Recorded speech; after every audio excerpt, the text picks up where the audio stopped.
At 32, Mina Trần stood by her kitchen window in a quiet neighborhood of Đà Lạt, sipping warm gung tra as the soft mist blanketed the pine-covered hills.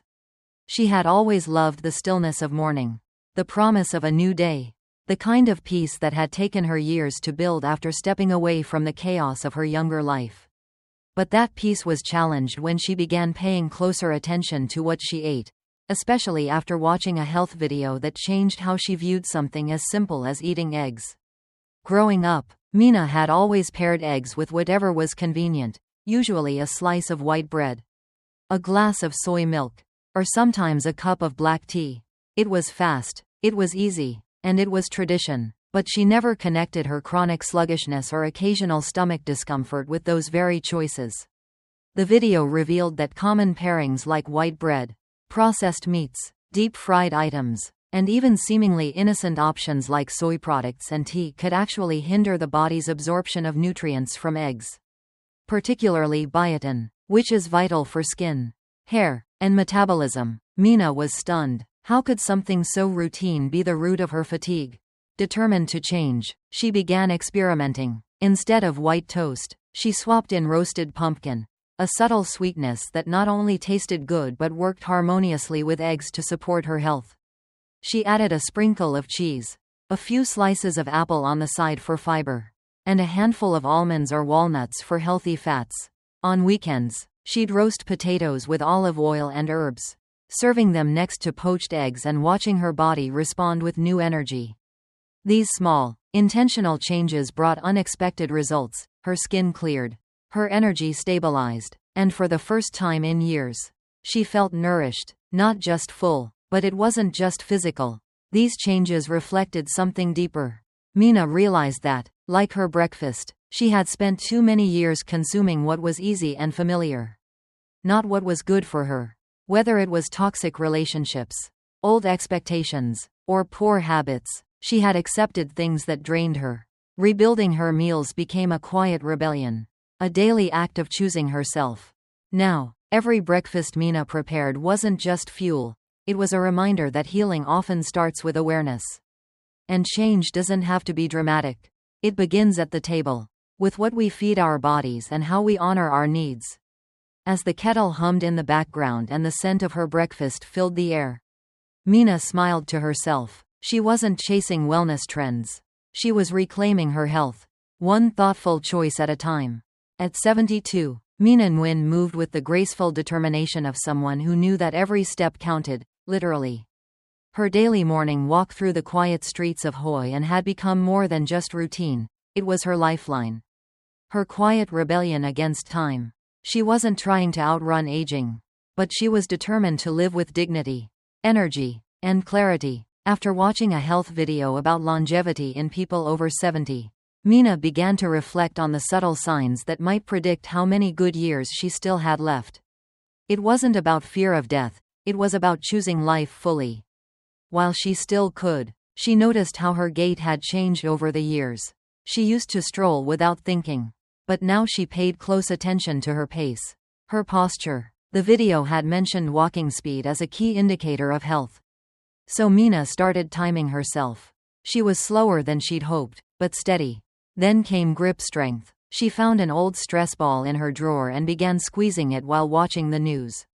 Not for vanity, but for survival. The ability to open a jar or support herself during a fall mattered more now than ever. She also started practicing standing on one leg while brushing her teeth, a balance test the video emphasized as a simple but powerful predictor of longevity. At first, she wobbled, laughed, nearly fell, but after weeks, her stance improved, her confidence bloomed. Mina also reviewed her sleep habits. Realizing her fragmented nights were taking a toll, she invested in a better pillow, set a calming bedtime routine, and turned off the TV an hour earlier. Bit by bit, her energy during the day returned. But what surprised her most was the emotional side. The video spoke of social connection and emotional resilience, two things Mina had slowly let slip away after her husband's passing 5 years ago. She hadn't meant to isolate herself, but grief had a way of closing doors silently. Inspired, she called an old friend, joined a local gardening club, and even began journaling to help process old wounds. Every new connection sparked something dormant in her, a flicker of youth that had nothing to do with age. Mina also examined her diet, choosing more whole foods, fewer processed ones, and drinking water first thing each morning. She started walking barefoot in her small garden, breathing in the scent of jasmine and basil, letting the earth remind her that she was still here, still growing. The lessons she'd learned were profound. Aging isn't a downhill slide. It's a conscious journey. Longevity wasn't about avoiding wrinkles or chasing youth. It was about staying strong in body, clear in mind, and open in heart. Mina didn't know how many years she had left, but as she stepped into the morning light, spine tall, heart steady, she knew one thing for sure: she would live them all. Fully awake. At 76, Mina thought she was making the right decision. Moving into a nursing home seemed like the responsible, even dignified, choice. She didn't want to be a burden to her children, and the brochures had promised warmth, community, and round-the-clock care. But within weeks of settling in, Mina realized the truth no one had warned her about. The promise of comfort often masked a silent stripping of autonomy.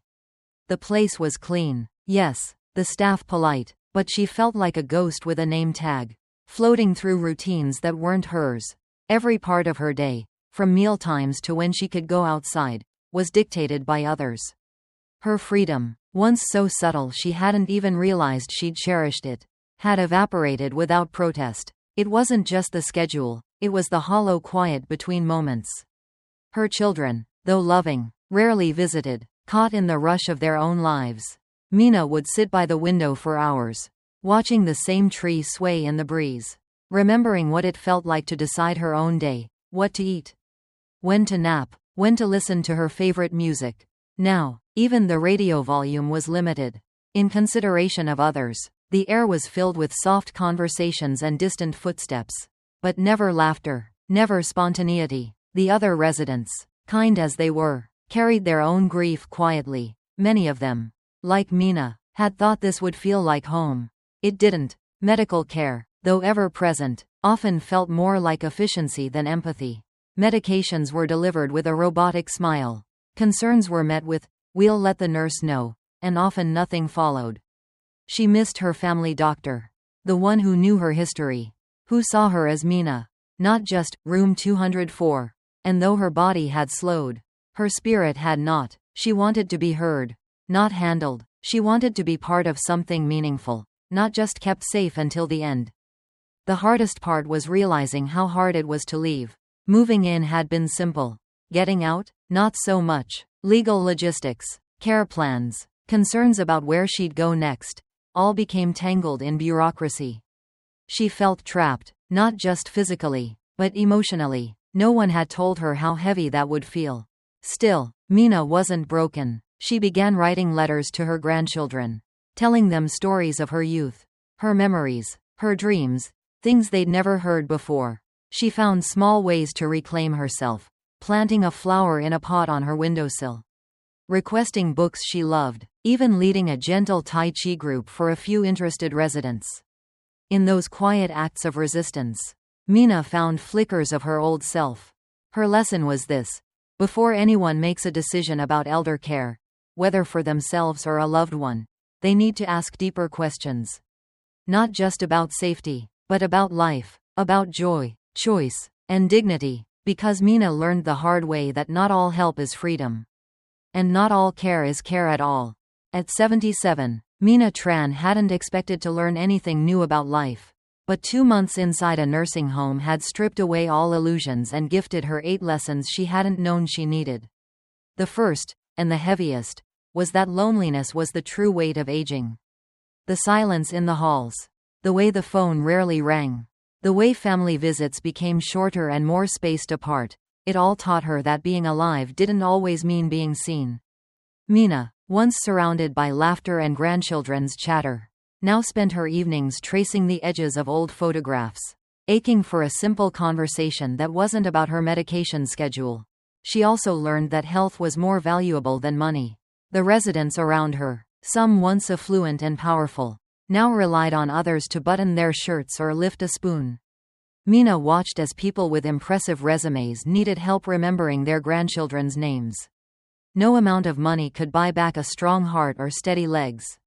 She reminded herself every morning, breathe deeply, stretch gently, and take joy in every step she could still take unassisted. Material things lost their glow. The elegant jewelry she once wore, the hand-embroidered scarves, the vintage books, none of them mattered here. In this space, what endured were kindness, resilience, and memory. Her neighbor, Mrs. Yamada, wore the same sweater every day, but everyone remembered her laughter. Mina realized that simplicity wasn't a loss, it was a return to essence. And then came the most humbling truth: independence was the greatest luxury. She remembered the freedom of grocery shopping, of deciding when to nap or what to cook. In the nursing home, even mealtimes were dictated. That loss of control, however subtle, chipped away at her sense of self. So she took back little things, folding her laundry, choosing her clothes, walking without the wheelchair when possible. These became acts of rebellion, of identity. Surprisingly, happiness came in small doses: sunlight through the window, a nurse remembering her favorite tea, a quiet morning where nothing hurt. Mina discovered joy in these slivers of peace. It wasn't the roaring kind of happiness she knew in her youth, but a soft, resilient version that asked nothing but presence. Forgiveness, she realized, wasn't for the forgiven, it was for herself. She began writing letters to her estranged brother, to old friends, to people she hadn't spoken to in decades. It brought her a strange sense of peace. Holding on to pain had aged her more than the years themselves. Every day felt like a reminder that time was a gift. Mina stopped counting birthdays and started counting moments, a shared joke. The song a volunteer played on the piano. The nurse who called her, Kai, with a smile. These were the real celebrations. Most of all, Mina learned that wasting time, on regrets, on bitterness, on silence, was the deepest loss. So she began speaking up, laughing more, living louder, not in volume but in truth. Because at 77, she finally understood. Life is not about waiting for the end, but living while you still can. When Mina Trần turned 85, she noticed something quiet but undeniable shifting inside her. It wasn't just age, it was a soft reckoning. Over the past year, she began to sense time folding inward. Her favorite dresses hung a bit looser. Meals became lighter. Her steps, once brisk, now needed pauses. But it wasn't just the physical changes. There was a silence settling around her, and it whispered truths no one wanted to say out loud. The first was her weight loss. Clothes sagged, and her face thinned out. Even though she hadn't changed her eating habits, her doctor brushed it off gently, calling it normal for her age. But Mina knew something deeper was shifting. She found herself resting more often, sleeping in the afternoons, not out of luxury but out of necessity.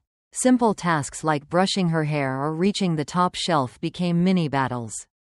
That old spark, the one that carried her through decades of raising kids, running her kitchen, and organizing Tet celebrations, was flickering. Then there was the exhaustion. Not just tiredness, but a weariness that wrapped around her bones. She often had to sit down halfway through watering her balcony plants. Once, she fell asleep in the middle of a conversation with her neighbor, only waking when the tea had gone cold. Still, she smiled. Age catching up, she said, but she knew. She also began withdrawing, not because she was sad, but because everything felt overwhelming. Conversations became harder to follow, especially when more than one person spoke. Television blared too loud. She no longer called her nieces and nephews just to chat. Even when they visited, she'd quietly slip away, retreating to her room to rest or think. Some called it losing interest. But to Mina, it was just finding peace in stillness. Infections came more frequently too. A lingering cough, a slow-to-heal scratch on her arm, a brief fever that turned into a 3-day hospital stay. Her body, once strong and proud, was slower to bounce back. She started keeping a small bag ready, just in case. Not out of fear, but preparation. Her sleep changed too. She was wide awake at 3 a.m., then drifted off in the afternoon. The rhythm of night and day blurred. Sometimes she dreamed so vividly of her childhood in Đà Lạt that waking up felt like being pulled from another life. She stopped fighting the odd hours. Let herself nap when she needed to. She had earned that right. Most telling of all, her breath sometimes caught for no reason. Her heart would stutter, and her chest would tighten. Not painfully, but enough to notice. Enough to remind her how fragile each moment was. Mina didn't fear death. She feared being forgotten. But with every quiet goodbye, every soft smile, every letter she wrote to loved ones tucked in drawers, they were her way of preparing. Not for an end, but for a graceful exit. Because she knew. The final year doesn't always scream. Sometimes, it whispers. And Mina was listening. Mina Nguyen had always been a quiet observer, steady, strong, and composed even in the face of pain. But at 84, something deeper had begun to stir in her spirit. Something more reflective than frightened. She had seen friends come and go, felt the loss of her beloved husband, and watched her grandchildren grow up through photo frames and video calls. But recently, a series of subtle changes started whispering a message she could no longer ignore. It wasn't about illness or a sudden decline, it was a gentle, aching intuition that she may be entering the final chapter of her life. She noticed the weight first. Not emotional, but physical. Her clothes hung looser. Her arms thinned, and even the scale agreed. She hadn't been dieting or sick. Just shrinking. Her appetite faded without explanation. Favorite dishes like bun ryu or warm che do sun no longer sparked the same delight. Her daughter chalked it up to age. But Mina knew. Her body was quietly letting go. Fatigue crept in next. It wasn't the normal tiredness after a busy day. It was an all-encompassing exhaustion. Climbing stairs took twice as long. Folding laundry felt like lifting bricks. Some days, just getting dressed was a task she had to rest from. Her energy slipped away like sand through fingers. Then came the withdrawal, once the heart of every family gathering. Mina now found herself sitting in silence more often, content to watch rather than join. She wasn't depressed, just detached. Noise overwhelmed her. Conversations became too fast, too loud, too draining. Instead, she found peace in the quiet, sipping tea near the window, listening to the wind rustle the banana leaves outside, or slowly combing through old letters in a wooden box she kept beside her bed. Her body, too, began to betray its age. Cuts and bruises healed slower. A cough lingered longer than usual. Each doctor visit brought a new prescription. She started catching colds more often, small things. But they felt heavier. Her hands trembled slightly, and her steps required a cane now. Not for appearance but for survival. Her sleep changed. Nights became fractured. She'd lie awake for hours, then doze off just before dawn. Sometimes she woke gasping for air, her chest tight, as if time itself was pressing against her ribs. Her dreams were vivid. Scenes from her childhood in the Mekong Delta. Her wedding day, her children's first cries. The past was becoming louder than the present. And through it all, Mina felt an invisible veil shifting. She didn't tell her children, not wanting to worry them, but in her heart.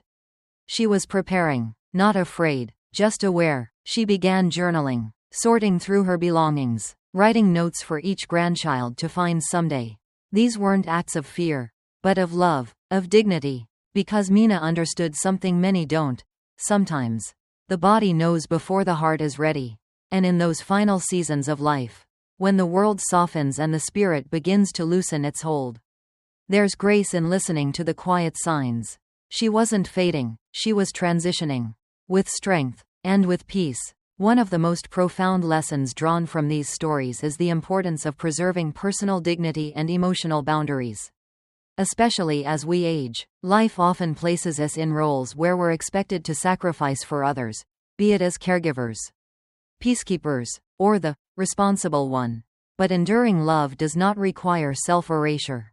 It takes strength to say no, to recognize manipulation, and to protect your peace without guilt. Aging offers clarity. That time is our most precious currency. And how we spend it, who we spend it with, should be a conscious choice.